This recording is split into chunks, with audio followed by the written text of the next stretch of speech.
శుక్లాం బ్రహ్మ విచారసార పరమాద్యాం జగద్వ్యాపినీం వీణా పుస్తకధారిణీం అభయదాం జాడ్యాంధకారాపహాం హస్తే స్ఫాటికమాలికాం విదదతీం పద్మాసనే సంస్థితాం వందే తాం పరమేశ్వరీం భగవతీం బుద్ధిప్రదాం శారదాం. శ్రీ మహాగణాధిపతయే నమః. శ్రీ మహాసరస్వతే నమః. శ్రీ గురుభ్యో నమః. ఈ సంవత్సరము 3 మార్చి 2026 రోజున చంద్రగ్రహణం సంభవిస్తుంది. ఈ చంద్రగ్రహణము పూర్వ ఫల్గుని నక్షత్రం సింహరాశిలో సంభవిస్తుంది కనుక ఈ సింహరాశిలో సంభవిస్తున్నటువంటి గ్రహణము రాశులలో జన్మించినటువంటి వాళ్ళకి, అంటే మేషం నుండి మీన రాశులలో జన్మించినటువంటి వాళ్ళకి ప్రభావం ఎలా ఉంటుంది, ఎలాంటి విషయాలలో శుభ ఫలితాలు ఉంటాయి, ఎలాంటి వాటి లోపల అశుభ ఫలితాలు ఉంటాయి, ఏ విధంగా మనం దాన్ని రెక్టిఫై చేసుకోవాలి అనేటువంటి విషయాన్ని మనము చూద్దాం. చంద్రగ్రహణ ప్రభావము కర్కాటక రాశిలో జన్మించినటువంటి వారికి ఎలా ఉండబోతుంది అనే విషయాన్ని మనం చూసినట్టయితే, సింహరాశిలో గ్రహణం సంభవిస్తుంది. కర్కాటక రాశి జాతకులకు 2వ స్థానం అవుతుంది. అంటే 2వ స్థానంలో గ్రహణం సంభవించడము గ్రహణ గోచారం ప్రకారంగా మధ్యస్థము, అంటే మధ్యమైనటువంటి ఫలితాలను ఇవ్వబోతుంది. అయితే ఇక్కడ మనం ప్రధానంగా ఆలోచించవలసినటువంటి విషయం ఏంటంటే, కర్కాటక రాశి అధిపతి చంద్రుడు. చంద్రగ్రహణము 2వ స్థానంలో సంభవిస్తుంది. కాబట్టి చంద్రుడు మనస్సుపై ప్రభావాన్ని చూపించేటువంటి గ్రహము, మనస్సుకు కారకుడు అన్నమాట. మనస్సే చంచలమైనటువంటిది. చంద్రుడికి కూడాను వృద్ధిక్షయాలు శాస్త్రంలో చెప్పబడి ఉన్నాయి. కాబట్టి ఈ మానసికమైనటువంటి స్థితి పైన ఈ గ్రహణము కొంత ప్రభావం చూపించేటువంటి అవకాశాలు ఉన్నాయి కర్కాటక రాశి వారికి. అంటే మానసికమైనటువంటి ఒత్తిడి, అంటే వర్క్ లోడ్ పెరగడము, ఉద్యోగస్తులకు ఉద్యోగం చేస్తున్నటువంటి ప్లేస్లో కానివ్వండి, వ్యాపారస్తులకు వ్యాపార విషయంలో కానివ్వండి, కళాకారులకు, వీళ్ళందరికీ కూడాను వాళ్ళు చేస్తూ ఉన్నటువంటి పనుల లోపల ఒత్తిడి పెరిగేటువంటి అవకాశాలు ఈ గ్రహణం మూలకంగా కనబడుతున్నాయి. ఎన్ని రోజుల వరకు ఈ గ్రహణం యొక్క ప్రభావం ఉంటుంది అని అంటే, దాదాపు ఒక నెల రోజుల పాటు ఈ గ్రహణం యొక్క ప్రభావం ఉంటుంది. ఇక ఈ మానసికమైనటువంటి ఒత్తిడి మూలకంగా శరీరం పైన కూడాను మనకు కొంత ఇబ్బంది కలుగుతుంది. అయితే ఆరోగ్యం పట్ల కూడాను మీరు శ్రద్ధ వహించాలి. ఇకపోతే తొందరగా రియాక్ట్ అయ్యేటువంటి మనస్తత్వాన్ని కొంత మీరు ఈ నెల 15 రోజులు తగ్గించుకోవాలి. అంటే ప్రతి విషయానికి కూడాను మనం తొందరగా రియాక్ట్ అయ్యి భావోద్రేకానికి గురైనట్టయితే మనకు ప్రాబ్లం అనేది సాల్వ్ కాదు. ప్రాబ్లం గురించి, సమస్య గురించి మనము ఆలోచించి నిర్ణయాలు తీసుకోవాలి. కాబట్టి కొన్ని సమస్యలకు తొందరగా రియాక్ట్ కావడం మూలకంగా అది సాల్వ్ అవుతుంది. కొన్నిటికి స్తబ్దంగా ఉండడం మూలకంగానే అది మనకు సాల్వ్ అవుతుంది. కాబట్టి అది ఎలాంటి సమస్య అనేటువంటిది మీరు బాగా ఆలోచించి నిర్ణయాలు తీసుకోవాలి. ఈ గ్రహణం మూలకంగా మీకేంటంటే భావోద్వేగం అనేటువంటిది ఎక్కువగా కలిగేటువంటి అవకాశాలు ఉన్నాయి. కనుక దాన్ని మీరు రెక్టిఫై చేసుకున్నట్టయితే మిగతా గ్రహస్థితి మూలకంగా మీకు అనుకూలమైనటువంటి ఫలితాలు ఉంటాయి. అయితే 2వ స్థానంలో గ్రహణం సంభవిస్తుంది కాబట్టి కుటుంబం లోపల, తర్వాత సమాజంలో అందరితో కూడాను కొన్ని జాగ్రత్తలు తీసుకోవలసినటువంటి ఆగత్యము ఏర్పడుతుంది. కనుక వీటిని మీరు రెక్టిఫై చేసుకున్నట్టయితే మిగతావన్నీ కూడాను శుభప్రదమైనటువంటి ఫలితాలు వస్తాయి. అయితే దీనికి మీరు చంద్రుడికి సంబంధించినటువంటి మూలమంత్రాన్ని మీరు చదువుకోండి.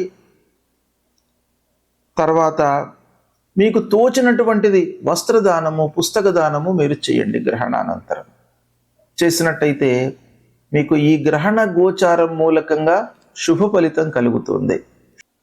చంద్రగ్రహణము ఈ సంవత్సరము 3 మార్చి 2026 రోజున ఏర్పడుతుంది. చంద్రగ్రహణము ఎలా ఏర్పడుతుంది అనే విషయాన్ని మనం చూసినట్టయితే, ప్రతి పౌర్ణిమ రోజున భూమి, సూర్యుడు, చంద్రుడు ఇవి అన్నీ కూడాను సరళ రేఖలోకి వస్తుంటాయి ఆకాశంలో. అయితే ప్రతి పౌర్ణిమ రోజున గ్రహణం ఏర్పడదు. భూమి యొక్క నీడ చంద్రునిపై పడడం మూలకంగా మనకు ఏర్పడేటువంటిదే చంద్రగ్రహణం అన్నమాట. ఈ ఖగోళంలో జరుగుతూ ఉన్నటువంటి ఒక అద్భుతమైనటువంటి సంఘటనల లోపల గ్రహణము, చంద్రగ్రహణము, సూర్యగ్రహణము ఇవి చాలా అత్యంత ప్రాధాన్యమైనటువంటి ఘటనలు. అయితే ఈ ఘటనల యొక్క ప్రభావము భూమిపై నివసిస్తున్నటువంటి మానవులపైన ఎలా ఉంటుంది అనేటువంటి విషయాన్ని మనం చూసినట్టయితే, ఈ సంవత్సరము అనగా 3/3/2026 సంవత్సరము ఫాల్గుణ శుక్ల 15 పూర్ణిమ మంగళవారం రోజున ఈ గ్రహణము సంభవిస్తుంది. ఇది పగలు 3:20 ప్రారంభమయ్యి సాయంత్రము 6:48 వరకు ఈ గ్రహణము ఉంటుంది. అయితే పగటి పూటన మనకు గ్రహణం సంభవిస్తుంది. అంటే ఖగోళంలో ఈ గ్రహణం సంభవిస్తుంది, అంటే విశ్వం లోపల సంభవిస్తుంది ఇది. అయితే దీని యొక్క గ్రహణాన్ని చూడడము, కనబడము, స్థితి ఇవన్నీ కూడాను మనము నివసిస్తూ ఉన్నటువంటి ప్రదేశానికి అనుగుణంగా ఆ సమయాలన్నీ కూడాను మారుతుంటాయి. కనుక పగలు మనకు ఈ గ్రహణం సంభవిస్తుంది గనక పూర్తి గ్రహణాన్ని మనము చూడలేము, మనకు కనబడదు కూడాను. అయితే 6:48 వరకు గ్రహణం కనబడుతుంది. ఈ గ్రహణం యొక్క ప్రత్యేకత ఏంటంటే కేతుగ్రస్తమైనటువంటి గ్రహణము. అంటే రాహు కేతువులను మనము ఛాయాగ్రహములుగా మనం చూస్తూ ఉంటాం పూర్వ సాంప్రదాయం ప్రకారంగా. అవి నీడగా భావిస్తామన్నమాట. వాటి యొక్క ప్రాధాన్యత గ్రహణం యొక్క సంభవం లోపల చాలా ఉంటుంది. ఆ విధంగా ఈ కేతుగ్రస్తమైనటువంటి గ్రహణం ఇది. ఈ గ్రహణము కృష్ణవర్ణం లోపల మనకు కనబడుతుంది. అంటే నల్లగా మనకు గ్రహణం కనబడుతుంది. ఖగ్రాస గ్రస్తోదిత చంద్రగ్రహణము అని అంటారు దీన్ని. అంటే సంపూర్ణ గ్రహణము, కానీ మనకు కనబడడం మట్టుకు తక్కువ సమయం లోపల కనబడుతుంది. అంటే గ్రహణము పడుతూ ఉన్నటువంటి ఆ దాన్ని మనము చూస్తామన్నమాట. గ్రస్తోదితము, గ్రస్తమై ఉన్నటువంటి ఆ గ్రహణాన్ని అది ఉదయిస్తున్నటువంటి సందర్భంలో మనకు కనబడడం అన్నమాట, గ్రస్తోదిత చంద్రగ్రహణము. అయితే ఈ గ్రహణము పూర్వ ఫల్గుని నక్షత్రం సింహరాశిలో సంభవిస్తుంది. తర్వాత కర్కాటక లగ్నము, సింహ లగ్నము, ఈ 2 లగ్నాల లోపల కూడాను యుక్తమై ఉన్నటువంటి గ్రహణం ఇది. అయితే ఈ గ్రహణము మొత్తం కూడాను మనకు హైదరాబాద్ ప్రాంతంలో ఈ తెలుగు రాష్ట్రాలలో ఏ సమయంలో కనబడుతుంది అనే విషయాన్ని మనం చూసినట్టయితే సాయంత్రము 6:24 నుండి 6:48 మధ్య కాలం లోపల మట్టుకే మనకు కనబడుతుంది. గ్రహణం మధ్యనే స్టార్ట్ అయ్యింది. అంటే 3:20 ప్రాంతంలోనే గ్రహణం ప్రారంభమైంది, 6:48 వరకు ఉంది. కానీ సూర్యుడు ఉన్నప్పుడు మనకు ఆ గ్రహణము, చంద్రుడికి సంబంధించినటువంటి చంద్రగ్రహణం కనబడదు గనక అస్తమయం తర్వాత మనకు చంద్రగ్రహణం కనబడుతోంది. అంటే 6:24 నుండి 6:48 గ్రహణము మనకు కనబడుతుంది. అయితే ఈ విధంగా చూసినట్టయితే మొత్తం గ్రహణము 3:20 నుండి 6:48, అంటే సంపూర్ణ చంద్రగ్రహణం ఇది.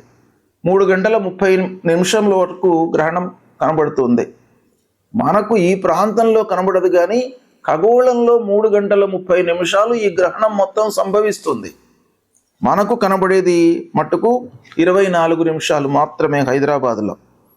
అయితే ఈ గ్రహణం యొక్క ప్రభావము ఎలా ఉంటుంది, ఎవరు ఎలాంటి విషయాలపై నియమాలను పాటించాలి అనేటువంటిది మనకు శాస్త్రం చెప్తోంది.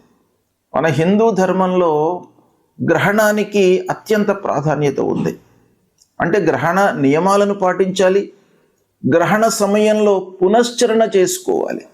అంటే గురూపదేశమైనటువంటి మంత్రాలు మనము ఈ గ్రహణ సమయంలో మనము ఉచ్చరించినట్టయితే, జపాలు చేసినట్టయితే అది ద్విగుణీకృతమైనటువంటి ఫలితం వస్తుంది. అంటే ఆ మంత్రము ఆ సమయం లోపల మలినమవుతుంది కనుక దాన్ని మనం ఏం చేయాలి? పునశ్చరణ చేసుకోవాలి.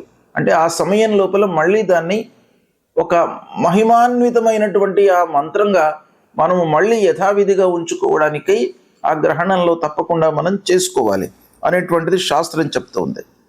అయితే ఈ గ్రహణ సమయంలో నిత్యాబ్దికములు, ప్రత్యాబ్దికములు, భోజనాది కార్యక్రమాలు ఎలా చేసుకోవాలి అనేటువంటి విషయాన్ని మనం చూసినట్టయితే ఈ గ్రహణము గ్రస్తోదయ చంద్రగ్రహణం.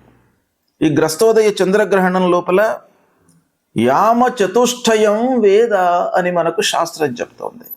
అంటే 4 యామాలు ఈ గ్రహణానికి వేదకాలం అన్నమాట. అంటే గ్రహణం కంటే ముందే ఈ వేద ప్రారంభమవుతుంది. వేద ప్రారంభము అనంటే ఏంటి? వేద అనగానే ఒక వాతావరణం లోపల మనకు మార్పులు కనబడతాయి కనుక ఆ వాతావరణంలో వస్తున్నటువంటి మార్పులకు అనుగుణంగా మన నిత్య నైమిత్తిక కార్యక్రమాలన్నీ కూడాను ముడిపడి ఉంటాయి కాబట్టి వాటిని వేదకాలంలో మనము ఆచరించకూడదు అనేటువంటిది శాస్త్రం చెప్తోంది. కనుక ఈ విధంగా చూసినట్టయితే ఉదయం 6:24 వేదకాలం ప్రారంభమవుతుంది. కనుక ఈ వేదకాలం ప్రారంభం కాగానే మిగతా కార్యక్రమాలన్నీ కూడాను మనము ఆపు చేసుకోవాలి. అంటే ఆ సమయం కంటే ముందే మనం అన్నీ కూడాను పూర్తి చేసుకోవాలి. ఇక గ్రహణానంతరము ఆరోగ్యవంతులు, నిత్య భోజనాలు, పౌర్ణిమకు సంబంధించినటువంటి ప్రాప్తికాలన్నీ కూడాను చేసుకోవాలి. ఇక వ్యాధితో ఇబ్బంది పడుతున్నటువంటి వాళ్ళు, వృద్ధులు, బాలలు వీళ్ళందరూ కూడాను మధ్యాహ్నం వరకు కూడాను భోజనాది కార్యక్రమాలు చేసుకోవచ్చును అనేటువంటిది శాస్త్రం చెప్తుంది. కనుక ఈ విధంగా ఈ గ్రహణం సంభవిస్తుంది. ఈ గ్రహణాన్ని దృష్టిలో పెట్టుకుని సాయంత్రం 6:24 నుండి 6:48 వరకే మనకు కనబడుతుంది. ఈ గ్రహణము దాదాపు అన్ని ప్రాంతముల లోపల కూడాను మనకు భారతదేశంలో కనబడుతుంది. ఆ స్థితిని బట్టి కొన్ని నిమిషాల లోపల తేడా వచ్చేటువంటి అవకాశాలు ఉంటాయి. కాబట్టి మనకు హైదరాబాదు తర్వాత తెలుగు రాష్ట్రాలు ఈ 2 ఆంధ్ర, తెలంగాణ ఈ 2 రాష్ట్రాలకు సంబంధించింది చూసినట్టయితే 6:24 నుండి 6:48 వరకు ఈ గ్రహణం కనబడుతుంది. ఈ గ్రహణము పూర్వ ఫల్గుని నక్షత్రం సింహరాశిలో సంభవిస్తుంది. కనుక సింహరాశిలో జన్మించినటువంటి వాళ్ళు, పూర్వ ఫల్గుని నక్షత్రంలో జన్మించినటువంటి వారు మరియు గ్రహణ గోచారము అధమంగా ఉన్నటువంటి రాశులలో జన్మించినటువంటి వాళ్ళు తప్పకుండా ఈ గ్రహణానికి సంబంధించినటువంటి శాంతి, దానము ఇవి చేసుకోవాలి. అయితే ఎవరికి అధమ స్థాయిలో ఉంది ఈ గ్రహణము అని మనం చూసినట్టయితే సింహరాశిలో సంభవిస్తుంది ఈ గ్రహణము. కనుక సింహము, కన్య, మకరము, వృషభము ఈ రాశులలో జన్మించినటువంటి వారికి ఈ గ్రహణ గోచారము అధమంగా ఉంటుంది. అంటే ఈ గ్రహణం యొక్క ప్రభావము ఎక్కువగా ఉంటుంది ఈ రాశులలో జన్మించినటువంటి వారికి. ఇక ధనుస్సు, కుంభము, మేషము, కర్కాటక రాశులలో జన్మించినటువంటి వారికి మధ్యస్థంగా ఉంటుంది. తుల, వృశ్చికము, మీనము, మిథున రాశులలో జన్మించినటువంటి వారికి ఈ గ్రహణం యొక్క ప్రభావము లేదు. ఈ రాశులలో జన్మించినటువంటి వారికి గ్రహణము శుభప్రదమైనటువంటి ఫలితాలను ఇస్తోంది. అయితే ఈ గ్రహణ శాంతి అంటే గ్రహణానంతరము చేసుకోవలసినటువంటి విధానం ఏంటంటే, ఈ నక్షత్రంలో జన్మించినటువంటి వాళ్ళు, ఈ రాశిలో జన్మించినటువంటి వాళ్ళు తన రాశికి అంటే సింహరాశిలో జన్మించినటువంటి వారికి సింహము, కన్య, మకరము, వృషభము ఈ రాశులలో జన్మించినటువంటి వారికి ఈ గ్రహణం యొక్క ప్రభావము ఎక్కువగా ఉంటుంది. కాబట్టి వీళ్ళు ఏం చేయాలి అని అంటే, గ్రహణానంతరము స్నానం చేసిన తర్వాత గ్రహణ సమయంలో ముఖ్యంగా పట్టు స్నానము, విడుపు స్నానము అనేటువంటిది ఉంటుంది. అంటే గ్రహణ ప్రారంభంలో స్నానం చేయడము, స్నానం చేసిన తర్వాత జపం చేసుకోవడము, గురూపదేశమైనటువంటి జపాన్ని చేసుకోవడము, తర్వాత గ్రహణానంతరం కూడాను విడుపు స్నానం చేసి దాని తరువాత ఈ గ్రహణానికి సంబంధించినటువంటి పరిహారాలు చేసుకోవాలి. అంటే ఏం చేయాలి అని అంటే, వాళ్ళ శక్త్యానుసారం మనకు శాస్త్రం చెప్పబడి ఉంది. శాస్త్రంలో ఏముంది అని అంటే, వెండితో కానివ్వండి, రాగితో కానివ్వండి, బంగారంతో కానివ్వండి, వాళ్ళ శక్త్యానుసారము సూర్యుడు, చంద్రుడు, రాహు, కేతువుల బింబాలను అంటే ప్రతిమలను చేయించి వాటిని ఒక ఆవు నెయ్యితో నింపినటువంటి తామ్ర పాత్ర లేదా కంచు పాత్ర లోపల ఉంచి తిలలు అంటే నువ్వులు, వస్త్రము, దక్షిణలను అందులో ఉంచి సూర్యచంద్ర రాహు కేతువులను ధ్యానించి దానం ఇవ్వాలి.